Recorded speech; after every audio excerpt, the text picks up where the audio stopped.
Un brevet de chasse, c'est un concours de chiens courants sur sanglier. Une épreuve sportive pour meute. Donc une meute se compose de 8 chiens. C'est sans fusil, effectivement. Pour les noter, nous avons 4 juges. Donc chaque chien est marqué par un collier de couleurs différentes. Le brevet de chasse consiste à donner un bon pied, c'est-à-dire un bon passage de sanglier à chaque meute. Alors l'épreuve dure 2 heures. Toutes ces aptitudes sont contrôlées à chaque passage. Dans certains cas, les chiens vont se séparer, vont rechasser sur un autre sanglier ou sur un autre animal qui peut être un chevreuil ou un renard, et à ce moment-là, ils sont totalement éliminés.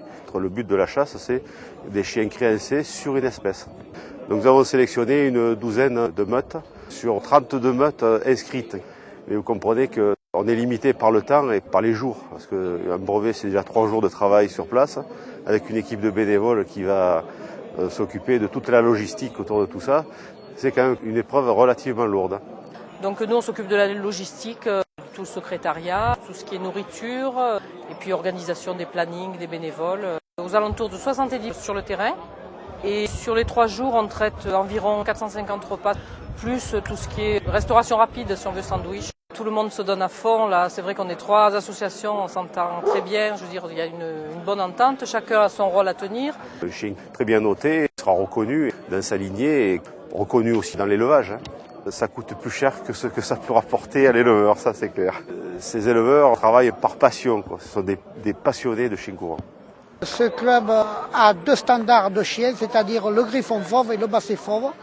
Il a pour but de conserver cette race, de la promouvoir, surtout en chasse. Donc la devise du club étant quand même chasse d'abord. C'est moi qui inscris les meutes. Il faut avoir 8 chiens pour participer. 8 chiens inscrits au LOF, c'est-à-dire tatoués, vaccinés avec les papiers. C'est le club du Fauve de Bretagne qui organise avec la CCA et la Fête de la chasse ce brevet, mais on invite aussi d'autres races de chiens. Notamment hier, il y avait une race de Grand Bleu de Gascogne qui a très bien marché. Aujourd'hui, il y avait une race de Nivernais. Demain, il y aura une race de Porcelaine et une race de Petit Bleu de Gascogne. Le spectateur, il aime bien voir d'autres races. Alors on note pratiquement tout le monde, le meilleur mâle, la meilleure meute, la meilleure femelle, le meilleur jeune. Nous avons une douzaine de chiens et de meutes qui seront primés au cours de ces 3 journées. Les passionnés traversent la France pour venir faire un concours. Donc ils viennent un peu de partout, de toute la France. Certains viennent depuis plusieurs années ici, retrouver notre Ardèche méridionale avec plaisir.